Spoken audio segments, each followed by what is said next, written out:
All right, welcome everyone. We're Semblance of Sanity. I'm Caleb. I'm Jacob. And we're here for JoJo's Bizarre Adventure, Part 5, Episode 24. All right. We are on our way to Sardinia.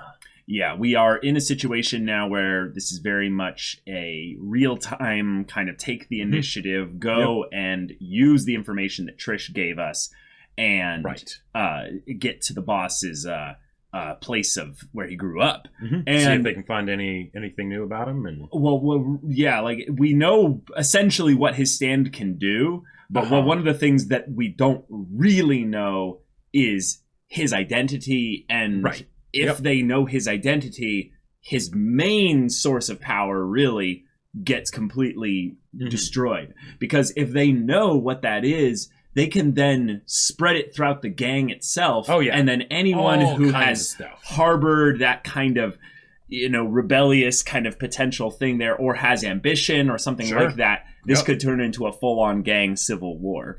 Which would be awesome. Yeah. We are in the new group of 6. Fugo is not among us. We do have Trish, though, and she is actively working to be a participant in the squad, which is awesome, which means her stand is probably going to be at some point get some focus, and then with the tie-in here regarding the boss's family, maybe in some ways like what her stand is even.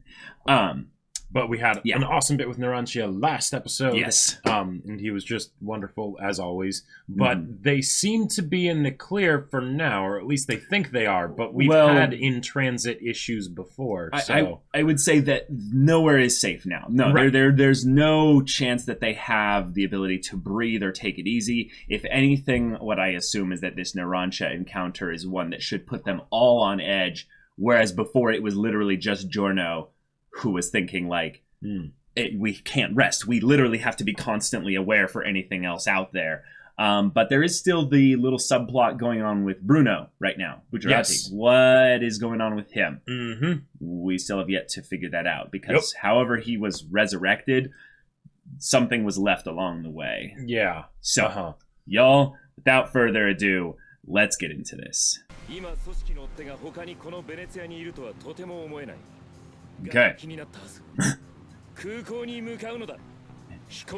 All right.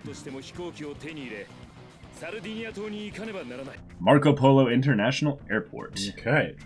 Hopefully Joseph Joestar is nowhere near this place. All right, so they're just going to steal a plane. There you go. Well, I mean, no, they're mob, so they could probably get the mafia, they could probably get tons of money to just take the whole plane for themselves. We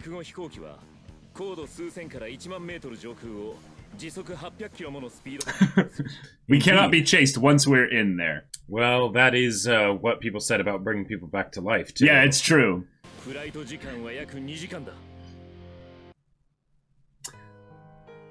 Alright, so we've got 6 episodes for things to go wrong. Yep.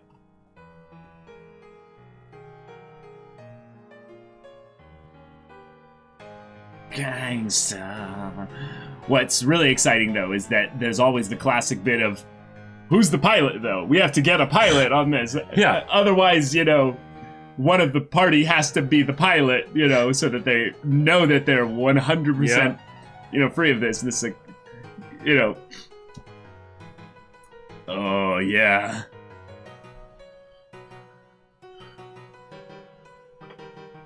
We swore to defy the devil. It's so good. Cast with the life in which you ask for a future. Ugh.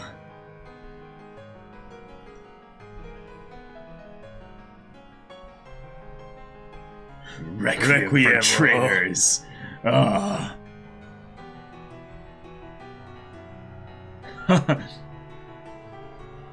Oh, I can't wait.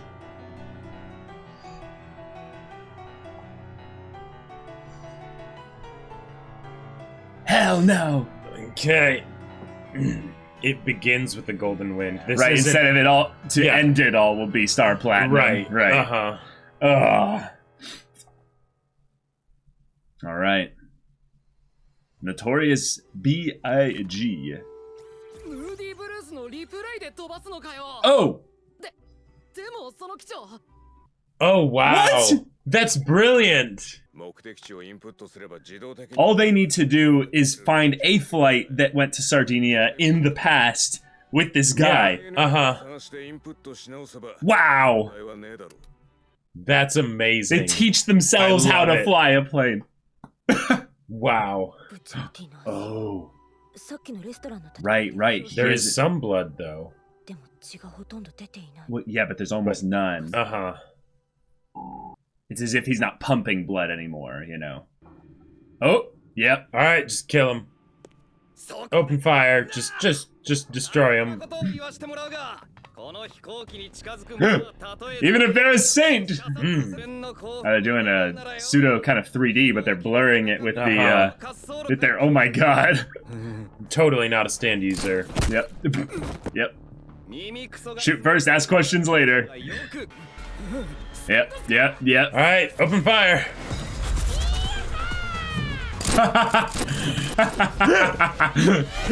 Just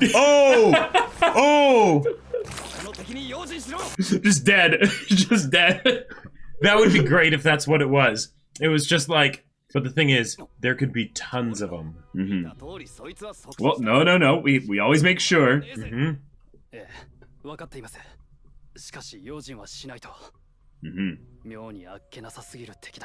That's true. Yeah. For JoJo's especially. Right.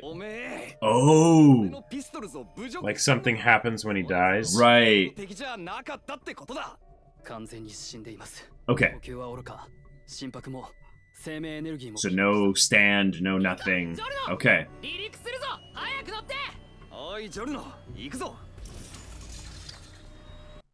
Okay. Yeah, did you see that, like, dust or what have you in the air? Uh-huh. Yeah. Yeah. The stands have been getting jankier and jankier, so, you know, who knows at this point. I love that they have an escort plane. Right. With that. Yeah, that's great. It's awesome. Already rejecting him as your father. Wow. Sure. Yeah. Former That's right. boss. Right.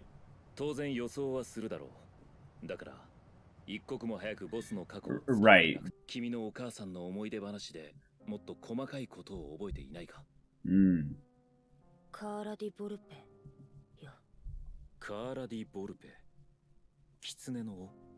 This is a place that they would go to vacation or something? Ooh. All right. That's a very big deal. So if they were in a crowd and they heard a Sardinian dialect in a place that's not Sardinia, sure, you know. Although we might not have it anymore. That's true. Yeah, let's hope he doesn't have a dad that's flying around with a stand-arrow or something. Actually, it's a good... Oh, wait. They're all on edge now. Yeah.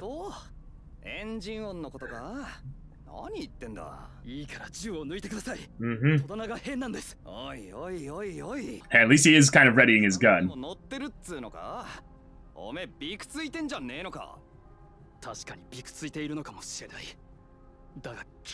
You just be ready. Yeah, better safe than sorry. Yeah. Actually, shooting your gun in here is a really bad idea. Now that I think about it.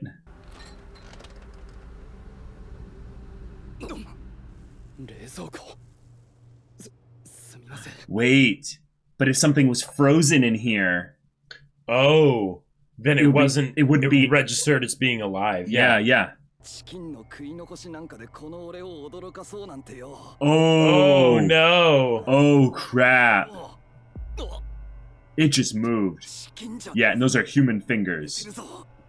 Well, let's get Bucciolati over here and drop it out the plane.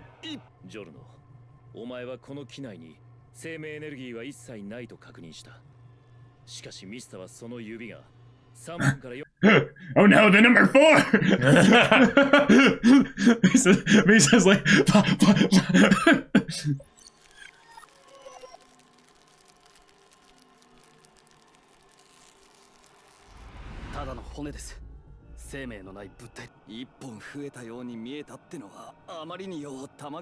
But, you know, just drop him out the plane.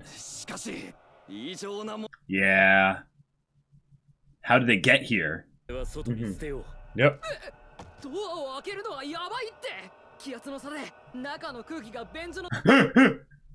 That's true. You can put them down the toilet. Flush them down the toilet. Oh, sure. Yeah. Oh.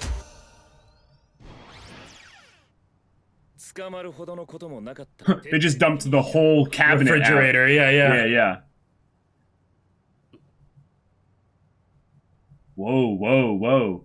I want to eat some pizza margarita. Oh my god. Whoa.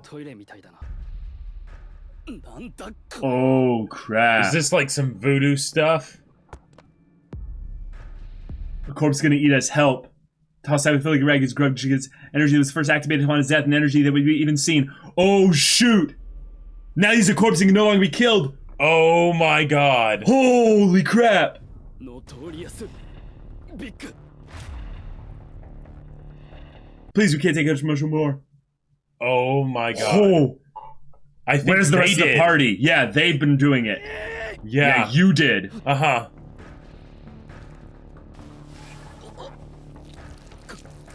Oh god.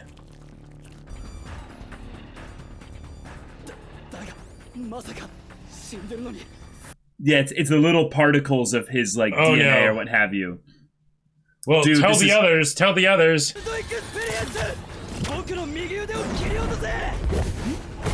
Oh.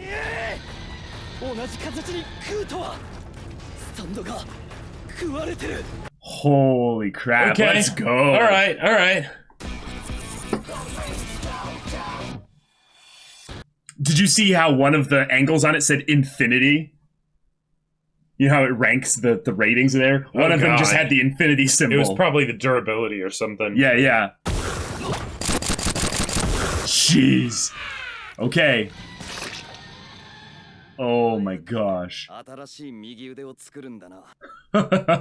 Go, Mista! Yeah. The stand and the person have, like, their one thing in a lot of ways. Like, this is like some, like, Nen after death kind of craziness here. Yeah. Those are the little particles or what have you. Yeah. Jeez. No, it can't die. That's the problem. Look at all the writing we put there.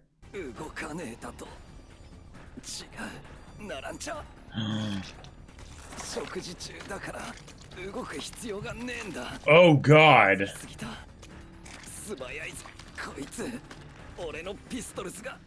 Uh-huh. Crap. Oh no.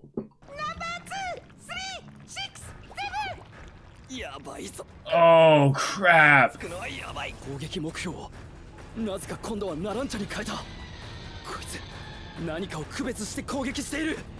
Oh, it's taking away the ranged people first. Because if they can't get into it without touching. Yep. Yeah, exactly.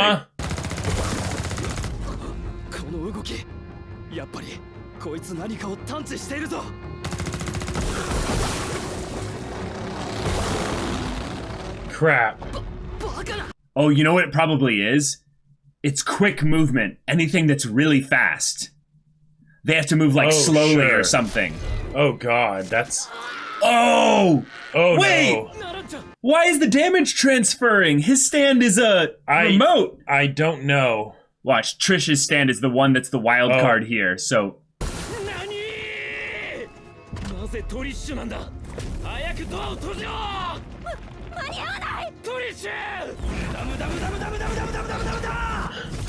Yep. Yeah, that fast movement. Yep. Wow. Right. That's terrifying. The fastest target, yep. Okay. Alright. There's objects flying out there. Oh. Oh! Yeah. Everyone else, don't move. Oh, dang.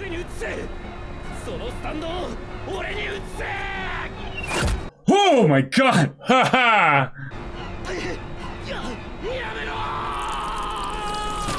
Oh! Oh! Oh my god! Wow. Okay. Wow, that was some quick thinking though! Yeah. Way to go! Jeez! And Giorno can't heal them now. Yeah. Trish's stand has gotta have to be the thing that does this. Because the writing hasn't been explained yet. So she probably interacts with time in some way as well. Well, she's got a calculator skirt, so... Oh.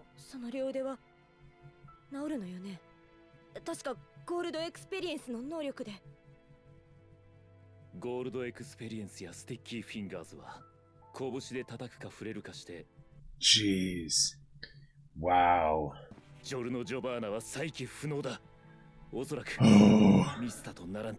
Well, this is a crazy problem to figure out. Yeah, this reminds me of like Full Metal Alchemist, where it's like, all right, your arms are done, so... Jeez, okay, come on. Trish, it's all on you. What is your stand? That is so cool. Oh, yeah.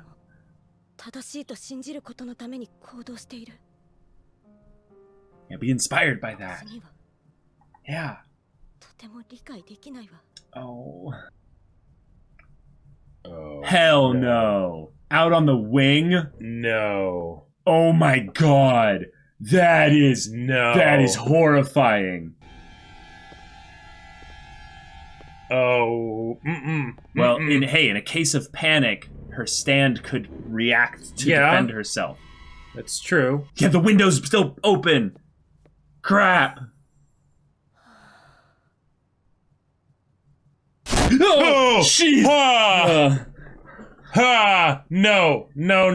Because you're moving. No. You're moving. Don't move. Oh, crap. Oh, no. Yep. The knife. Yep. Yeah. Alright, this is Trish's moment. Let's go. Right. Wow. Oh, that's actually kind of cute in a really twisted, nasty way. How about just yell?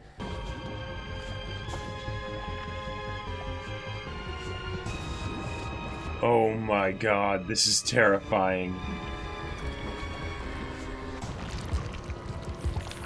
Oh, it's got a different...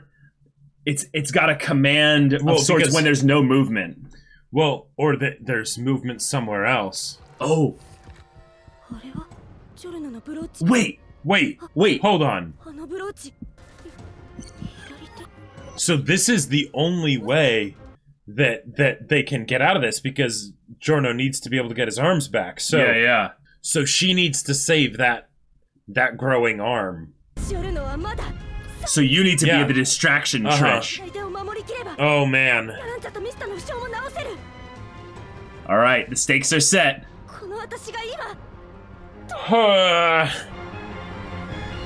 Oh okay. my god. That's awesome. This is awesome. I love it. No. Like always without knowing. Growing is just fiction flesh or monster what is the things. truth? No. They have no mission.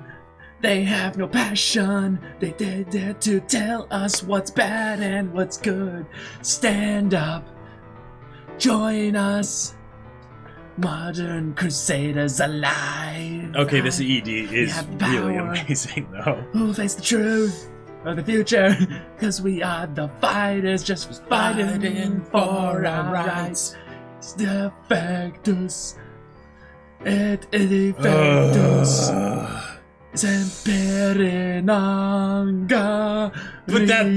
this stand is gross and terrifying. Like the idea of you just need to not move, like staying perfectly still when you're terrified is so hard.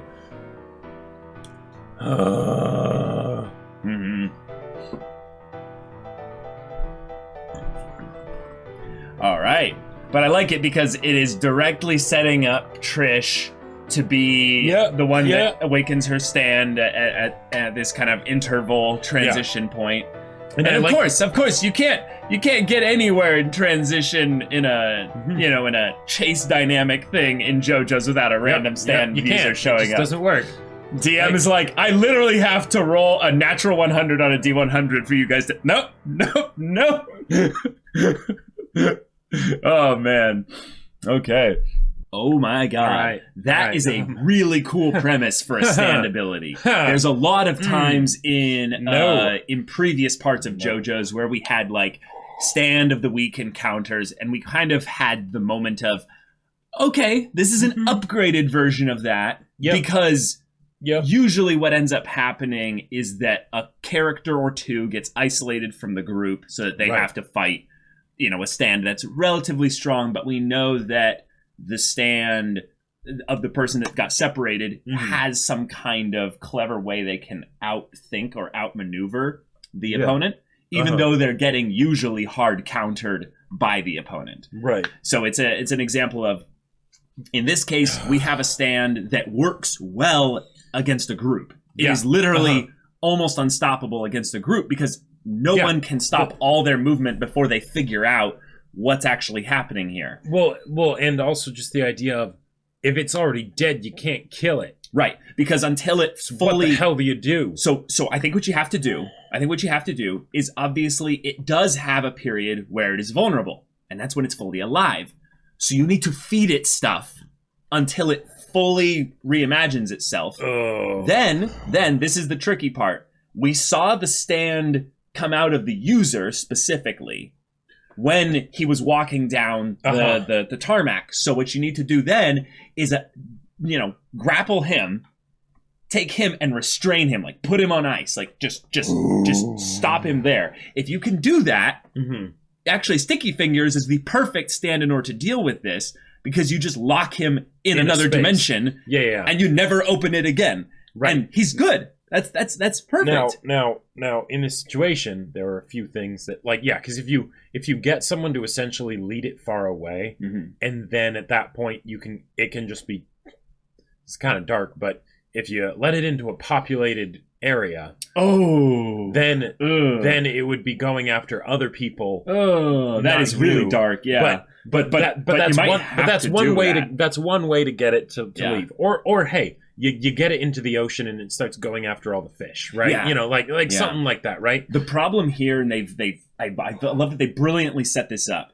One of the things that JoJo's will do is they'll give you very detailed facts about specific things. In this case, they told us all the nature of the speed and what have you of the plane and where it is, meaning that because the plane is the fastest moving thing in the environment here, anywhere near, there's nothing even close to the plane because of how the elevation is. That even if you dumped it off the plane, there's a point where it goes, there's nothing moving that I can detect other than that big metal thing that's going really fast. And it starts chasing it until it catches up to the plane. And you know what's great about this is it's a way to counter the brilliant move of having Moody Blues fly the plane, which, by the way, is one of my favorite creative stand usages that we've seen recently. He's easily top 5 in the show, actually. He'll fly the plane because he just redoes what the person did, and there will be there will either be a time that they flew to Sardinia, or there will be the whole automated thing or whatever. So then he just watches how it does everything specifically. Now, this is something that is a little bit tricky here. I don't know if Abakio can actually use his stand to legitimately influence the past, but what I think he can do is have the stand interact with the physical world in the present based on the stuff that's happening in the past. So in some ways, what's really crazy about Abakio's stand is that it's literally tethering the past and an event in the past to the future and directly interacting with it, unless we're just not seeing the fact that Abakio is watching him do this stuff and is in the co-pilot seat, literally just mimicking exactly what the stand does. No, I think the stand is actually flying the plane, which is wonderful. Yeah. But one of the things that brings up as a limitation is that they're on a set flight path. Yes. They cannot change it. They cannot change their destination, their elevation. Moody Blues is going to continue doing whatever the pilot did, that needs to be done, basically, right? Right. So they don't know how to fly the plane. Yeah, exactly. They don't know how to fly the plane. Right. So with things like, they're the only thing up here and they're moving really fast and all that stuff, those variables are set. And that means that this stand is going to keep chasing after them. It's got inside, and now, boy. It's the equivalent of we are in an alien type situation where you have a predator that is impossible to defeat. The only thing you can do is slowly kind of mitigate it, and maybe, that's what you can do? What? We can detect what the range is. Oh, no, the range is going to be stupidly high. Yeah. No. So what you need is something that's a loop. No, because because it moves faster than the thing eventually. Right. Like by just a slight rate so that it eventually catches up so it doesn't get stuck in any loop doing... Dang it! Well, but I gotta say, but it is not eating the plane, though. That is a yes. That is an interesting point to bring up. Yeah, it looks like it only eats things that are alive. But, no, it ate the knife. Oh, yeah. I think it is actually related to the size of the thing that's moving. It can chase after the thing if it's moving fast enough. But there are it probably has an order of ascending like size. Yeah. Yeah. There are a couple other things though that are kind of crazy that need to be talked about. One,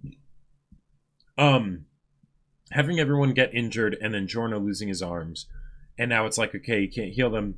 That's great. That's wonderful. It's a good limitation. When the party depends on the cleric too much, make it so they no one else learned that spell to reattach. Right, exactly. You've got a single point of failure, and that makes for some great conflict. And the fact that Giorno did the whole thing with the beetle or whatever, so that it's slowly growing a new arm. That's great because now there's something that specifically needs to be defended. It's not something where like Trish's stand will awaken and it's conveniently exactly what they need in order to solve the situation. Right, we have a pointed goal. Right, we have a pointed goal, and it's specifically an escort mission on an inanimate object. Like that is okay. All right, that is Araki, you're a genius, or at least not animate anymore, but it can't take care of itself. Right. But also because it's based on movement. Even if she did say shout for people to come help, that would just make it so it would go and attack them real quick. Like so it's this wonderful setup here. But also I feel like this needs to be remembered.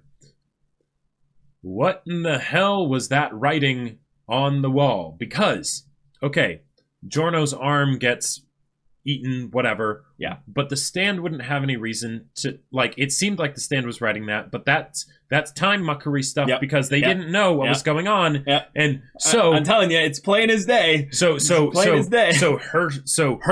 Trish's stand is a time based so Trish bites the dust. Yeah. Trish has already written on this right. Now, here's the thing that's important. The main variable in this whole setup that has no rules attached to it as of this point is Trish's stand. And it can be literally anything at this point. I love that you said variable when her skirt is a calculator. Right. Yeah. Now, here's what's important. The things that we can kind of draw suppositions based on is that King Crimson is a stand that erases the future or erases the present and leaps into the future. All that, Right. So during that time, King Crimson is able to manipulate, or no, not really, is able to more observe kind of that deleted time, space, or what have you. Right. And it's ridiculously powerful. Now, what I think would be a cool meta, different way of interacting with this is that Trish's stand is something that interacts with the past. Her character is one that is being burdened by the past. In her way, I think it would be cool to see that she erases the past, leaps back through it, and have it be a thing of where they get an opportunity for her to actually save them all. And there's a couple sci-fi shows that did this that were really cool. And what it is where you literally have the TPK. you have everyone die. Right, and anytime there's a TPK, you can pretty much assume, all right, so where's the time travel? Where's the time travel? But one of my favorite shows that did something like this, I believe, it was a pretty crummy show, but Stargate Universe, I believe. There was a point. Still my favorite of all the Stargates. Anyway, they went to a new planet basically through the Stargate, and then when they were there was basically an organism that encountered them. And it just killed everyone. Right. It killed absolutely everyone. But with the way they entered through the space, they kept Groundhog's Daying back into it over and over again. And then they would try and like send things back through the Stargate and whatnot. Right. And basically they had to stop the loop from happening eventually.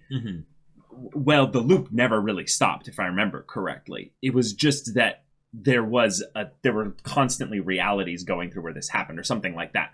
Point is they had to find a way to communicate with their past selves to don't go to that planet. Right. And I think the thing is that they eventually realized like, oh, like, you know, something's wrong with the Stargate. We can't go there or something like that. So they just kept moving on. And it was just this thing of they never found out why, like their past selves never realized what was happening there. So Trish writes all this stuff there. Yeah. Now, what I think is cool about this is that a lot of we can go back and look and see what were the things that were written down because there were quite a lot of things. A lot of it felt like the actual aggressiveness of the stand. Though. Yeah, it is weird because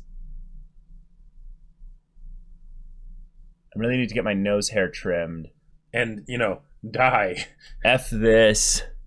Headed to an island in the south with the girl. So this actually could be the user as well. Oh, sure. The corpse is going to eat us. Help. Wait. So now that could be... That poor man was tossed aside like a filthy rag. He died. His grudge gives it energy. Oh, his grudge gives it energy. That's interesting. An energy that was first activated upon his death, an energy that even he had never seen before he died. Okay. Yeah. Actually, now he's a corpse. He can no longer be killed. Oh, boy. The enemy stand is... There's a lot here. And see, this all comes as a result of the fact that the enemy stand user didn't die when it was killed. Or rather, it did. Well, Now, the freaky thing here is the Giorno Giovanna signature here.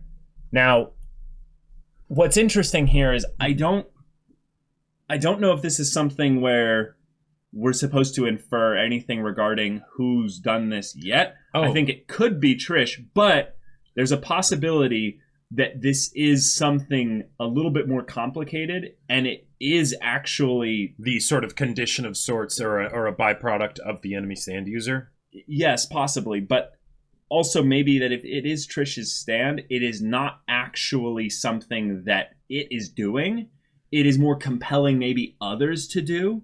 Sure, but or because what we did see that little bit from her stand where it was like a hand imprint or something like that, it looked like some sort of big like monster dinosaur hand or something like that. So I don't know if the possibility that it has a personality of its own and it's basically being it's doing something automatically. Well, that basically the writing is a bit of its personality showing through, right? That it wasn't like that if Trish was doing this, she didn't intend for it to write these things in this specific way.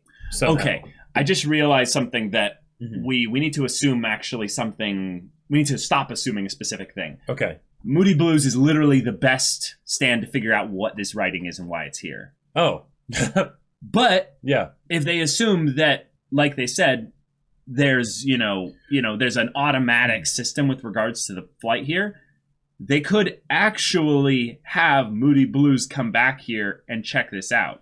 Potentially. Now, what they'd have to do, I think this would be very tricky, is that they're going to have to do the thing where Trish basically moves back the plane as they move forward. Yeah. Sorry. They both move back along towards the rear of the plane. Trish drawing the thing out. And then they basically keep pinging it back and forth. Between the two of them. You just kite it with one person like waving real fast. And then it goes back to them. Then you bring it back to here. And if you keep doing the thing where you keep switching it, it'll do is it'll keep kind of spazzing out, going there. And then meanwhile, Abakio just slowly moves over here. Right. Uses his stand, rewinds back a ton, and then sees what actually put the writing here. Also, although the growth on Giorno's arm was holding a pen, so it seems like that would have been the enemy stand user. But why it would have done that, I have no idea, because it seems like it was giving information about itself, which could help them defeat it. So wait, maybe it was just eating the pen. That's all. Maybe it encountered. Well, okay, yeah, because if it was actually writing the whole thing, they would have noticed the motion of it happening. Like, even if it was on Giorno's arm and he wasn't really thinking about it, like there's no way it would write all of that stuff without him realizing. I guess the other thing is that the pen was on Giorno. Mm-hmm. So maybe Giorno did do this, and Trish's stand communicated something to Giorno to write all this stuff here. Right. But holy crap, this is such a crazy premise. If we do end up having something, though, where one person stands on one end of the plane and the other person stands on the other end of the plane while someone is slowly moving, and they just start, like, waving quickly and then stopping, like, and it's just going back and forth. Pissed. That would straight up feel like freaking Jotaro's line in part 3 where he's like, it seems like a pretty powerful stand user, but in the end, it's just a what was it? I don't remember. Yeah. I don't remember. His one-liners are so great, though. Just a stupid dumbass or something like that or whatever. Like, oh man. Okay, that would be such a cheesy way to beat it. Like, but that's how you do it in MMOs and stuff like that. You basically have just handle aggro properly. Well, right, where you basically have the two melee users or what have you. And their thing is they constantly swap aggro there. And then you have the range DPS that's like just constantly doing it. And the thing is that every once in a while it will go after the range person. And that's when you use your taunt. But then you reset it and then use your taunt and then it comes back to you. And the thing is, you can kill almost anything like that as long as it doesn't have a passive health regen or what have you. And as long as it doesn't have ranged attacks. Well, no, but in MMOs almost nothing has ranged attacks because design that's too complicated. But this is such a cool stand. This is such really a cool encounter. It's terrifying. It's gross. I think from the just like gives me the heebie-jeebies. I think this is the most that a stand has ever done this. Really? Wow. like the getting trapped in the thing with the spider. It's like that's bad, But no, there's something about the fact that this is something that just never stops. It's an amorphous blob tentacle stuff that takes over your own body and like mutates it and everything. And like, no. Mm-mm. Well, I think the other gross thing is they're dealing thematically with this awkward thing of, is Bruno a zombie? Like, is he not actually alive? And it's just that his heart is... His body is drawing life energy from gold experience. Actually, that's something that was brought up here. World building. This is something that's rather interesting. When they go and inspect the body of the Notorious B.I.G or Notorious B.I.G or what have you, he says he's not breathing and he has no more life energy. Yeah. No, were you mocking... Yeah, I love that. Like, wait up, are you mocking me and my pistols? There's no match for a guy like me. Just like how weak he was. Yeah, and they're all like agreeing with him. But without a doubt, he's dead. Not only is he not breathing, but his heartbeat and life energy are gone too. Now, this is something that I feel like is more kind of specific and relevant for Giorno's stand specifically. But that is that he cares about that life energy, all that kind of stuff. That is something that his stand kind of operates in. And there wasn't anything about Bruno that threw him off. What do you mean? Well, like, if he can detect the life energy and stuff, Bruno still has it, right? Which, of course, he does because he has a stand. Well, yeah. But he's not close enough to go and detect whether or not Bruno is actually, like, fully okay. Like, I'm sure he is... Right, there's something that's off about Bruno right now. Well, and it's that he has no blood flowing and he has no pain sensors or what have you. Well, but I think this is important. The fact that there was that deep gash and there was some blood, that means that it's not that he doesn't have any blood in his body, and maybe that of course not. Remnants or whatever. I think that's just stuff in his skin, though. it's not pumping through his veins, right? Because the cut was so deep that the veins would have blood pumping through it. Yep. Your heart doesn't pump so slowly that over that whole period of time there'd be no blood. Even if it wasn't pumping, there would still be a decent amount of blood that would have come out, probably just because. Well, maybe not. Oh no, there would be a ton. This is JoJo's for one. Yeah. But also, no, it was dead a bodies deep... still bleed. Yeah, exactly. Yeah. Okay, this is a really cool stand ability. This is a very terrifying setup. I almost feel like we're going into one of those, like, not Vanilla Ice type situations, but something close. They threatened it to go close to that. I will say, though, one of the things that I really like about this is that the plane is still flying. So essentially, they will still probably be able to use the plane as a way to get to Sardinia and really quickly too. Right. But they have to deal with this. Right. Yeah. So in terms of the flight's actual time that it's going to take, it's going to be extremely short. Sardinia is really close to Italy, and even if they never get up to the max speed of 800 kilometers an hour. Or they only get up to it, for like a little bit, and then they have to start slowing down for, whatever. Yeah. In general, flights are arcs like this. So when they're ascending, the flight is much slower than on average. But we're talking still like, an hour and a half, maybe an hour. And in combat, that's a lot of time. A lot of time. A lot. Yeah. So. Oh boy. We are here, and we are down half the party at this point. So, all right, y'all, thank you so much for watching this episode's reaction and discussion. If you want to see the next episode's reaction and discussion right now, though, go check out the link in the description below for our Patreon. You can get on early access there. You can watch full-length timer reactions there, and all this comes with Discord access, so you can chat with us and the community there about this show, about anime in general, and you can also talk with Jake about the sci-fi novel that he wrote. That's right. I wrote a sci-fi novel. It's awesome. It's called Battle Lines, and it's on Amazon, available for purchase. Link in the description down below. Go check it out. Yeah, so if any of that interests you, we'll see it there. But until then, we're Semblance of Sanity. I'm Caleb. I'm Jacob. And we'll see you all next time.